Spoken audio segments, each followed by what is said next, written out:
What's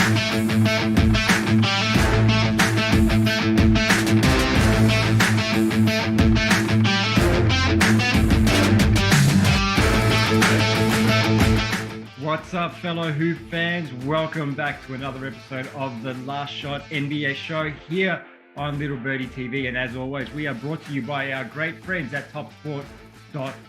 It is Friday morning, and as you know, Friday morning means old mate Benyam Kidane from NBA Australia. BK, how are you, sir? What's good, my man? Everything is good, mate. Life is good. The year's about to end. We're about to get into a new year.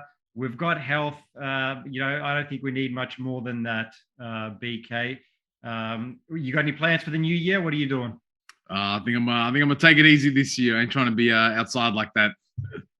No. Omicron's right around the corner. Plus, we are washed, gang. So we're not outside like that. BK, let's get into the NBA news. We've got a lot to talk about. As always, the NBA is a never-ending news cycle, it seems. Let's start off with old mate, Australian, Melbourne-born Kyrie Irving. Looks like he's back, BK. Had his first media conference yesterday or I think it was the day before, with the Brooklyn Nets. Fronted the media, spoke to them. They obviously had a ton of questions to ask him. Now, he's not eligible, BK, to play until January 5th because he can only play in away games. The Nets have got a 3-game homestand coming up. So they play January 5th when they travel to Indiana. Next away game after that is January 12th against Chicago. So he's going to have a 1-week break in between games. BK, he's not eligible to play in New York. He's not eligible to play in Toronto. He's going to need a lot of work to get his conditioning up to speed, and he admitted that yesterday as well. What can we expect to see from Kyrie Irving, BK, when he's back? Yeah, it's a tough one with Kyrie because the Nets need him right now. They've got so many players in the health and safety protocols. I think they've had 10 all up, but as you mentioned, I think 6 of the next 8 games are all at home. So we're really just going to see Kyrie coming back in here sporadically, which doesn't really solve a ton of the Nets' immediate problems. But the good news for them, though, it seems as though he's really ready to play. That's kind of what I took away from his press conference. You can tell he's kind of missed the game. And not being able to be out there and help his teammates. So we're going to ease him in, see how he kind of slides back into the rotation. But I mean, even at this point, part-time Kyrie is better than no Kyrie for the Nets. Yeah, I agree with you. That's what I got from that press conference too. Like, he really missed the game while he was gone, and he didn't say that he was going to get vaccinated because I think he's like so anti-vax that he's definitely not getting vaccinated, but he did say that, look, they were the consequences of my actions. He held no ill will. He understood the Brooklyn Nets decision to, hold him back initially and say, we don't want a part-time player. He's going to need some work to get ramped. Like I said, he admitted he's going to need a lot of conditioning to get ramped up for the season. Like you said, part-time Kyrie is better than no Kyrie. And even if they only have him once a week or twice a week, whatever it may be, look, they're a championship contender without Kyrie, as their record shows. They're top of the East as well. With Kyrie Irving, they're almost unbeatable, aren't they? Yeah, I mean, offensively, there's not a better trio that's played together, I don't think, in recent NBA history. So regardless of where the Nets are at, if you can put those 3 guys on the floor against anybody, you give yourself a chance. But I guess the real kind of issue is looking ahead. What does that mean for the Nets in terms of their postseason? And I guess a lot of that is hinging on whether any mandates or restrictions are lifted, and Kyrie can then play in home games for the Nets. That kind of does change things for them. But at this stage, it doesn't look as though things are going to change in that regard. If anything, it looks like things are probably going to tighten up given the way the health and safety protocols have kind of exploded around the league. So I don't want to get too excited for Kyrie coming back because I just don't know the capacity in which we'll see him and I guess what effect that'll have on the Nets' long-term success this season. But either way, it's good to just have Kyrie back because I miss watching Kyrie play. Yeah, and look, it's good to have him back just to have a quote. He's always good for a quote. And look, on January 1st in New York, the new mayor is sworn into government. So, look, he said that he's probably, like you said, things are going backwards in New York at the moment. More cases are popping up. I don't think he's going to change the mandate. but we shall see what happens after January 1st. BK, I want to move on and talk about another Australian, actually, Jock Landale. It's an interesting case for him because he's had a rocky start to his NBA career. Through the Spurs' first 25 games of the season, Landale was inactive 9 times and was a DNP coach's decision another 8 times. His minutes have increased over the past 5 games, though, BK, haven't they? And he's really making the most of his opportunities. He now seems to be Popovich's preferred big off the bench. The Spurs are 3-2 in this time span as well. What have you seen from Landale, BK, over the last 5 games? Man, it's been great seeing Jock, and you got to give him a lot of credit because he even went down to the G League, got some reps in, and dominated when he went down to the G League, came back up ready to play. So just sort of his patience and willingness to put in the work. Now he's kind of getting the rewards now because the fact that he can shoot the ball at the 5 position really does help the San Antonio Spurs, and they've obviously had guys in and out of the rotation, out of the lineup. But Landale's really been consistent, and in those sort of short bursts that Popovich has played him, he has kind of made the most of those minutes. He's not complained, and now it really does look like he's kind of cemented that spot in the rotation. So I think his minutes are only going to go up from here. He's kind of proven that he can play in the Spurs system and be very effective both inside and out. He's got that combination of skill where you can drop it out to the 3-point line and he will connect. But he's also, his footwork and touch around the rim is NBA level. So I'm excited to see how he's kind of role, blossoms under Popovich because he's proven himself.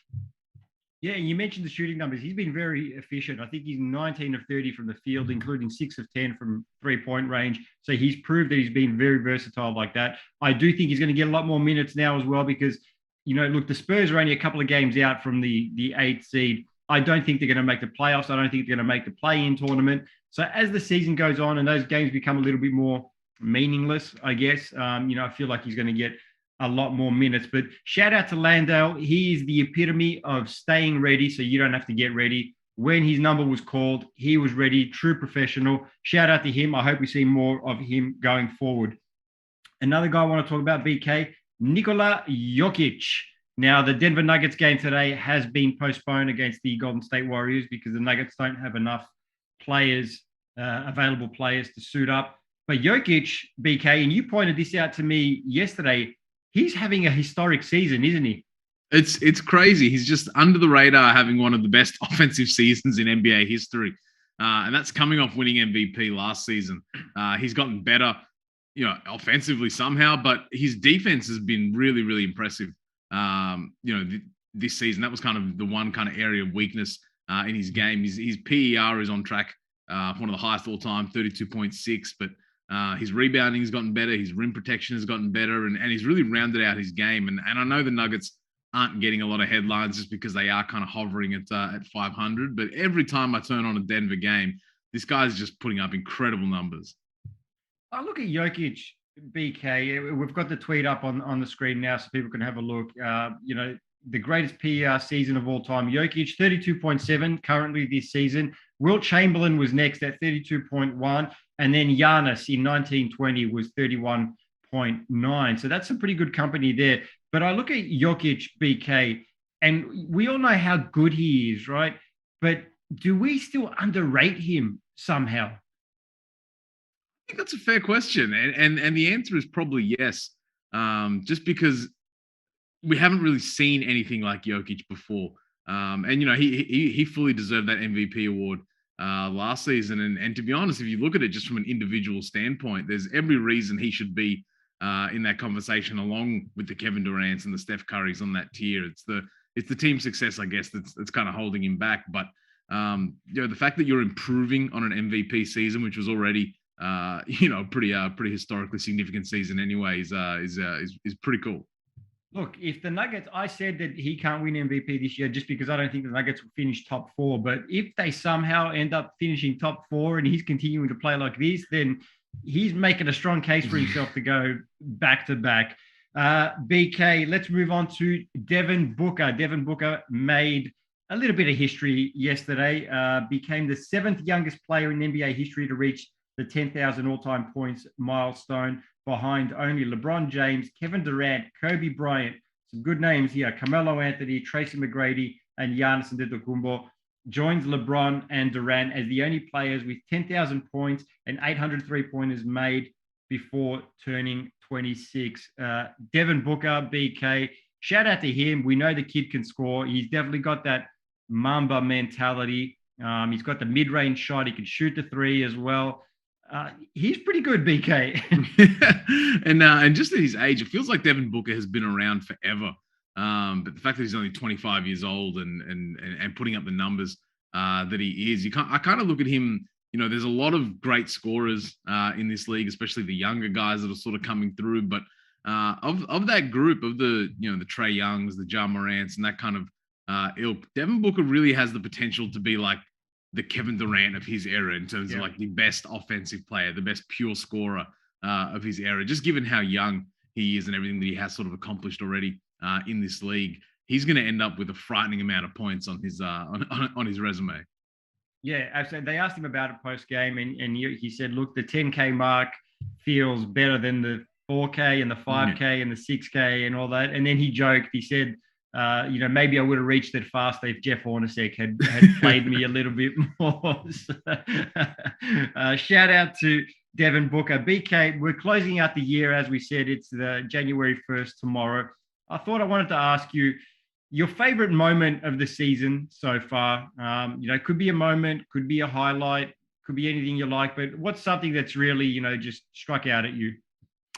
It's pretty hard to look past Steph Curry at MSG, getting that record, the 3-point record, the build up to that day, and the coverage of the games leading up to it and everything that surrounded it with Ray Allen and Reggie Miller. That was for me one of the I guess best moments that we've had so far, just because of the spectacle of it and the way it was celebrated at MSG. 95,000 fans going crazy for Steph Curry. Footy fans. But the celebration at the Garden was pretty incredible. That to me is the moment of the season.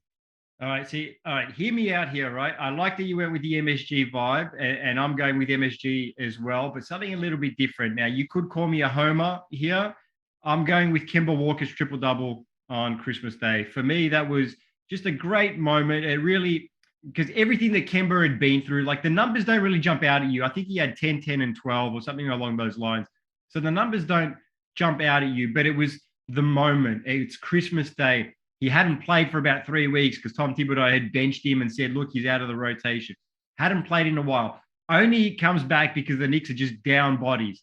New York kid from the Bronx playing in the Garden, Christmas Day. He had the MSG crowd chanting his name by the end of it. I just thought that was a moment, like literally a moment for Kemba Walker. It would have been, he even said it himself. It was so special at the end to be playing on Christmas Day and hearing his name chanted at MSG. So I'm going with that one there, BK. Call me a Homer, I don't care. I'll take it.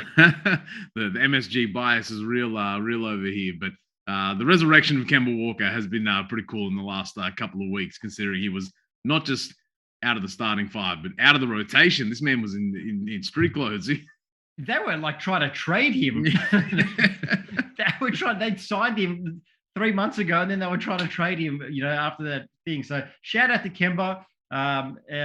Hopefully we get to see that more and more as the season goes on. All right, BK, we're going to close out with a look at some of the games on today. Like we said, Denver and Golden State has been postponed. So there's only 3 games on the NBA schedule today. We're going to start with the Milwaukee Bucks at the Orlando Magic. And look at this. Milwaukee, $1.08 favorite. Orlando, $9.25. Lines at 14. Totals at 217.5. BK, I've said this before. I'm going to continue saying it. Orlando are one of the most irrelevant franchises in the NBA. They're 7-28. They've lost 3 straight. Milwaukee's won 4 in a row. The only player they have out right now is Brook Lopez. And this is probably the healthiest Milwaukee has been in a long, long time. They're going to win this one very, very easily. Hey, shout out to Franz Wagner. He's been hot for the Magic, but he has a healthy Bucks team, I think, is too much for them. Yeah, Franz Wagner is not enough to beat the Milwaukee Bucks. Next game on the schedule, BK, we've got this one's going to be a good one. Philadelphia 76ers at the Nets. Both teams have won two in a row heading into this one here. The Brooklyn Nets $1.49 favorites. 76 is 276. The line is at 6. Total 222. Live on ESPN today, BK. Like I said, both teams have won two in a row, but James Harden seems to have found a little bit of form for the Brooklyn Nets, looking like the James Harden of old. The 76ers still relying on Joel Embiid too much. I think the Nets have too much firepower for Philadelphia. Yeah, I mean, speaking of performing on the biggest stages, Kemba was great on Christmas Day. James Harden was great for the Nets on Christmas Day. He looks like he's got his swagger back. The last two times these teams played, the game was right down to the wire, and I'm gonna go with the Nets to get it done again in this one. Yeah, I think it's going to be a close one again today, but yes, the Nets have too much firepower. Last game on the NBA schedule today: Washington Wizards $1.63 favorites, Cleveland Cavaliers $2.38, line at 3, totals at 210. Live on NBA League Pass. BK, the Cleveland Cavaliers have surprised everyone this season, but they're starting to run into some injury and COVID trouble at the moment. Now, Ricky Rubio ruled out for the season with that knee injury. 7-3 in their last 10. They've continued to find ways to win, though, even, with all the obstacles in their way, BK. No Bradley Beal for the Wiz. He was questionable as of last night to play today. You know what? I'm going to go with Cleveland in this one here. I think they find another way to win it. Yeah, I mean, they've got depth, on this roster, guys that can kind of step up, especially with all these injuries. But I'm feeling like there might be a little Wizards resurgence on the horizon. Let's rock with Kyle Kuzma and the gang in this one. I'm gonna go with the Wizards. No, I'm not mad at that, but the Cavs have really surprised me this year. And like I said, they continue to find ways to win, even though they've been down a lot of guys. So I'm sticking with the Cavs. I think that'll be a good game too, actually. So we'll see how that one plays out. BK, it's the end of the year, my friend. So I just want to wish you a happy new year. We're going to see you obviously again next week when we film on Monday, but have a good new year, my friend. Have a safe one. We'll see you on Monday. This has been another episode of the Last Shot NBA show here on Little Birdie TV, as always brought to you by our good friends at topsport.com.au, and we'll see you guys on Monday. Appreciate it, brother. Happy New Year.